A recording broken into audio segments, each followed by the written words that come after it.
which is one thing, to lean into the question, or maybe I should say even better questions that will have us lean into the true gift that has already been given within us, which is our nature, which is our freedom of thought, or our individual volition to choose,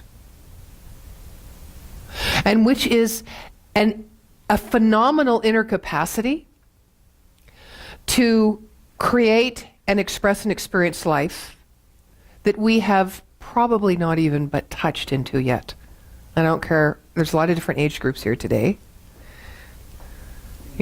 but but in our age, that's where I was going with that. Because you say, well, I'm older than these three young, beautiful women, but does that mean I've experienced more? No, not necessarily. Right? Just different, right? So, true gifting on the theme of the wealth revelation is to awaken that knowing within you that the gift has been given. And it is the freedom of choice to lean into that mysterious wholeness and perfection that we have longed to operate by, to think of ourselves as, because we all want to feel like we're good enough and we're of value and we're whole and we're worthy and we're deserving and our life has meaning, right? So if we leaned into this idea of all has been given and everything you have within you is everything you'll ever need to create a life of your choosing, no matter what that could be, as far as your imagination or your belief system goes, or your expectancy. Because remember, we create not just from what we believe, but what we expect to happen or to be our experience. So if we leaned into that, then I would suggest that the true gift that has been already given would start to build, and in metaphysics we call this a nucleus, that starts to vibrate at that energy of truth, which is more of the big T truth than the small t truth, our personality.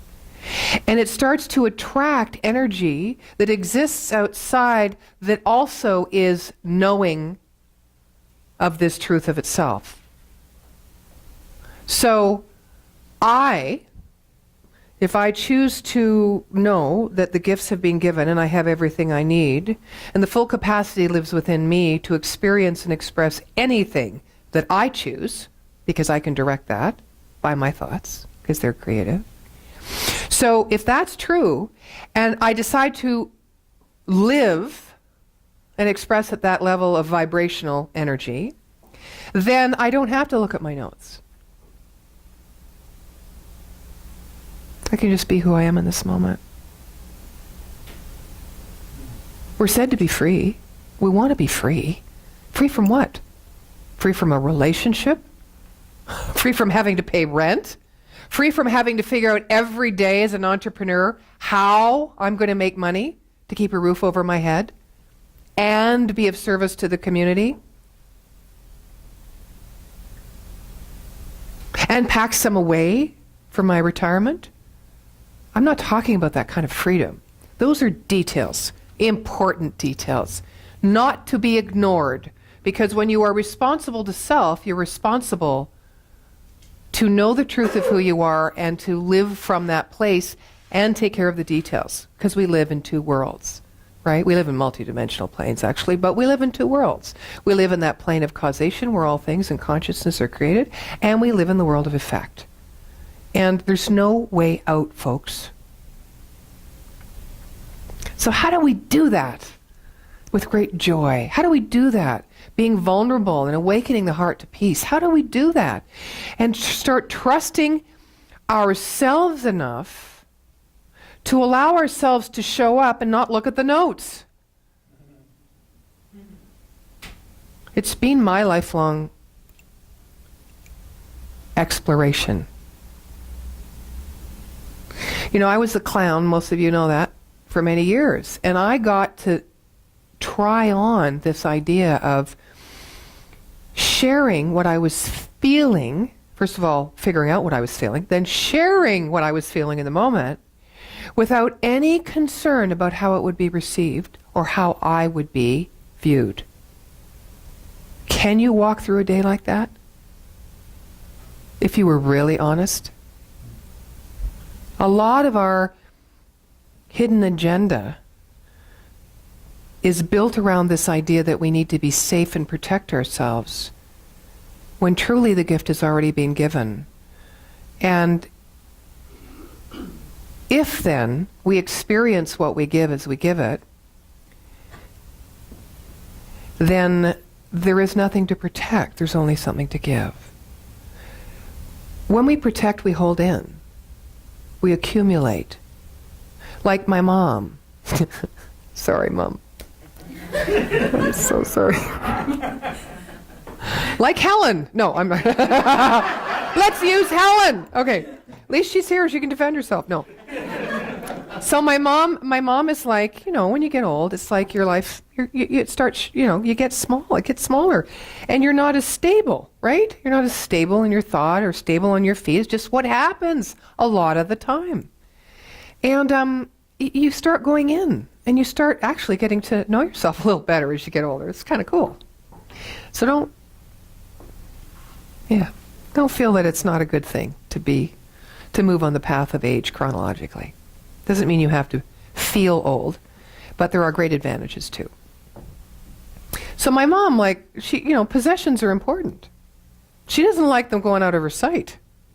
If she loans me a pair of scissors, I can tell you by the clock when she's going to phone me, this isn't about you, Helen, and say, do you have my scissors? Of course, I'm thinking on the other side of it, you've got 5 pair. I just lost one of my 4 pairs, so I'm just borrowing yours, But it's very interesting that we start to fixate on the material. When we start to awaken the heart, or we start to get into the mystery, or we feel transition happen, we feel change upon us. I mean, last year was huge change. This year, it's that we're riding in on the tail of that same thing. I thought there was going to be kind of like okay, got through the year, did lots of things, but that's not evolution. Evolution doesn't stop just because we would like to get off the train every once in a while, which we have the freedom of choice to do in part. So when we focus on a detail or the how or the condition, it's almost like a break from this great mystery, this watershed that's moving through us, that's taking away from us the things that we don't need, because deep within that which has been given and knows, it is time for us to let go those things, those thoughts, those ways, those behaviors, those concepts, those dreams, and even those people. That is a natural, healthy, creative growth process of evolution. I look at the places in my life where I still hold on. We talk a lot in metaphysics about letting go of the attachment to the outcome. Well, I'm going to tell you this. The human journey, the human side of me, has had terrific pain letting go of attachment on this physical plane. But as I've grown, I see that I have a right to have an attachment. Why would that be so? Because if I didn't have an attachment, I wouldn't understand. I wouldn't have the experience of falling into the mystery and being held up. Having something come out from with under me, around me, moving me, embracing me, loving me, holding me, and cradling me into the next right and perfect step in my own evolution. I can't name that. I will not call it God. It is something. It is the mystery. It is an intelligence. So when I have an attachment, I notice it and I feel the pain. And when I feel the pain and suffering, something also is going on in me. It's going, baby, let go. And the other side's going, not in your life. I'm not ready. Oh, you've always been ready. Oh, no, I haven't got this in place, that in place. I got to know, I have to have a plan B. I'll let go when I have a plan B. Now I'll hold on to the plan B. Isn't it so funny? But if we were just going to jump off that cliff, you know the saying, come to the edge, come to the edge, come to the edge. No, I'll fall. No. So she came to the edge and she flew. There is something there. Something there. So I'm glad I've had attachments. Here is my attachment now. There is something of magnificent proportion and mystery that is living within me, as me, that I'm never separated from, that is highly intelligent, more so than I could ever be, because it's infinite in its intelligence. I can give myself over to it, but I'm always going to be limited in my intellectual understanding because it's based on what I've known and what I'm attached to. Right? What I desire, what I think I need that I don't have. That's why my intellect is limited. My intelligence is not limited. So you're really not giving it over or surrendering to anything you have to trust that's outside of you. It's all inside you. So you could say, trust myself. Trust that mystery and that part within me. And what happens then is you start to, everything amalgamates, everything kind of moves and mushes into this one idea, this one thing. You start to see that there is nothing separated. And I can be attached, and I can be attached to the truth of me. That's what I'm attached to. And when I'm attached to that, and I come from that in any given situation, I become neutral.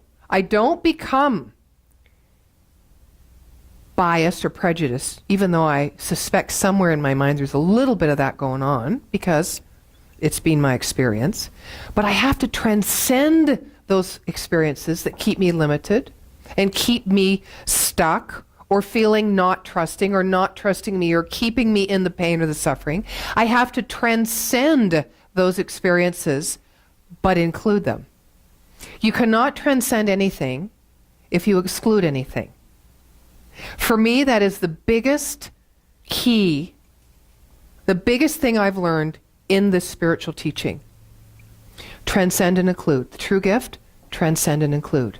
You are always transcending, always evolving, always moving into that greater becoming of what you have been born to be as one with the one, as the I am.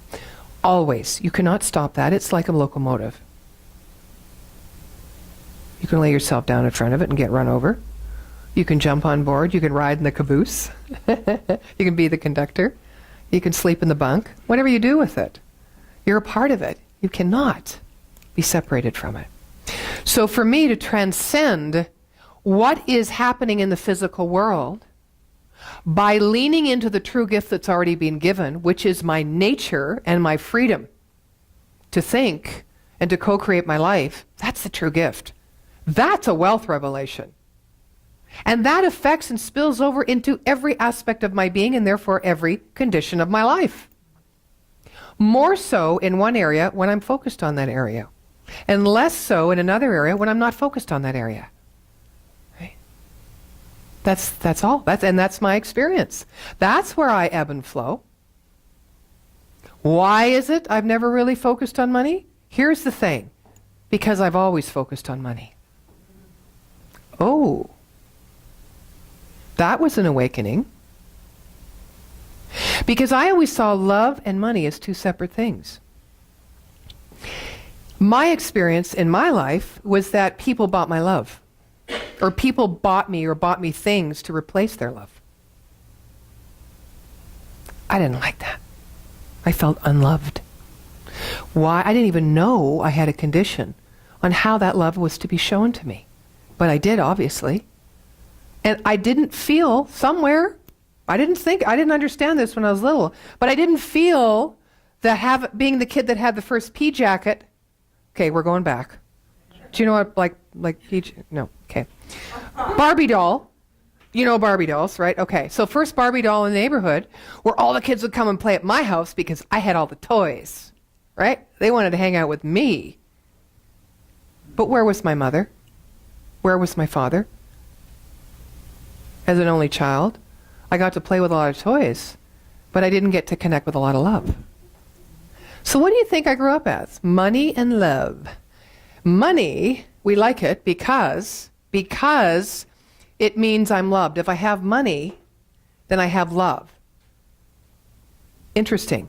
But I don't like money because it replaced love. You ever have that going on in your life with anything? Doesn't have to be with love and money, but it could be with things that you think are polar opposites.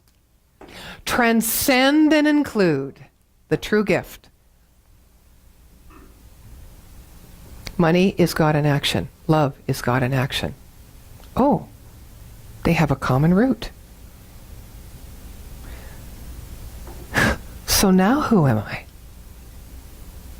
Yeah, now who am I? Ask those questions. Now who am I? Am I this? I highly doubt it. It was a thought. It's a pretty good thought. You can read it if you'd like. No. But it's not the experience. It's not what we're here for. We are here to be all that we are. To keep exploring that true gift.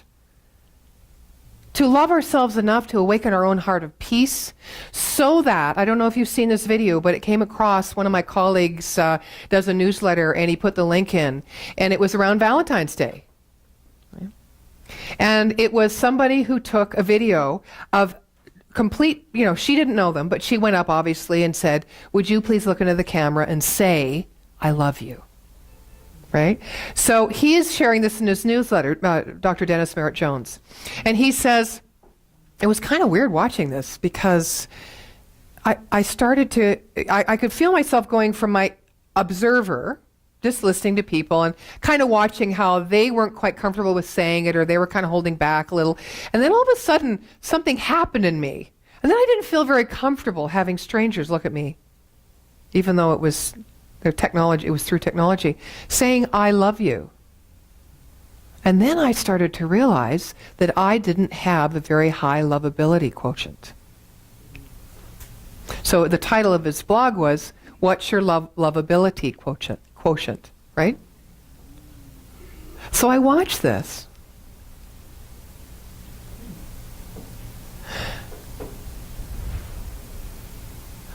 A lot of stuff sits in us around that word love. When really, it's simply our natural state of being. If we peel it all back, it's something that has been given, something we are made out of, something that inspires us to evolve forward and become conscious. It is something that gives us a sense of meaning that is far beyond the job we do, even the relationship we might have right now, even to the relationship we might dream about. There's something in us that knows we are meant for far greater than these things. Through the things we get to understand and practice the expression of the love that we are.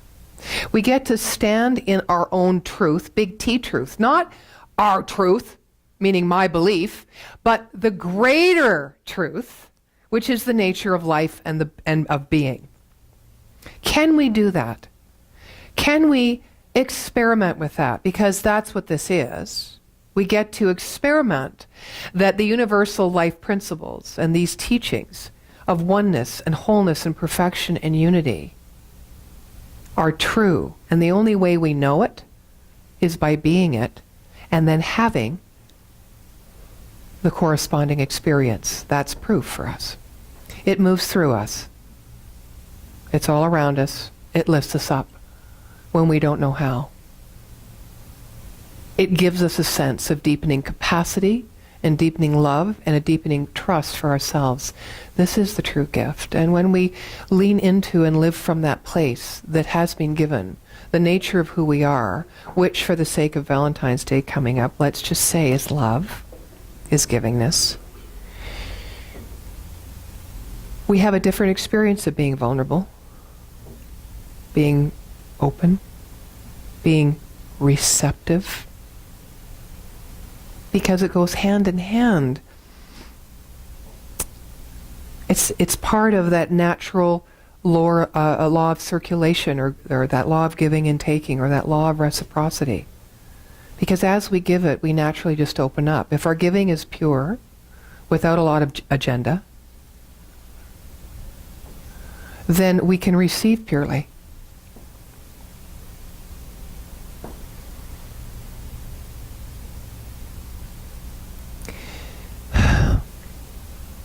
So what I know for you is that this mystery is probably the most solid ground you'll ever walk on. It isn't the things that we've so beautifully organized and put in order in our lives so that we can understand and we can hold on to an idea of who we are. It isn't even our best foot or our efforts put forward for the right, perfect intention. The true gift is the ability to stand, as Dr. Ernest Holmes says,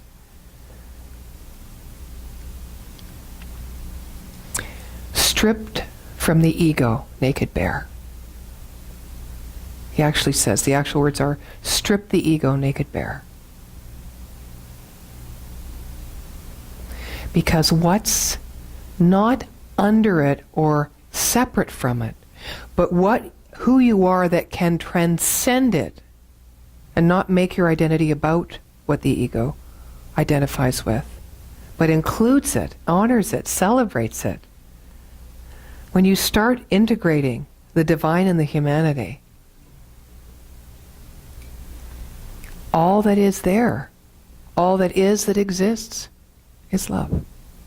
Transcend and include our ability to be that, and then therefore know that. Awakening the heart of peace might be a good experiment. So I leave you with that, and thank you for your attention and your presence and your love, and you're amazing. Thank you.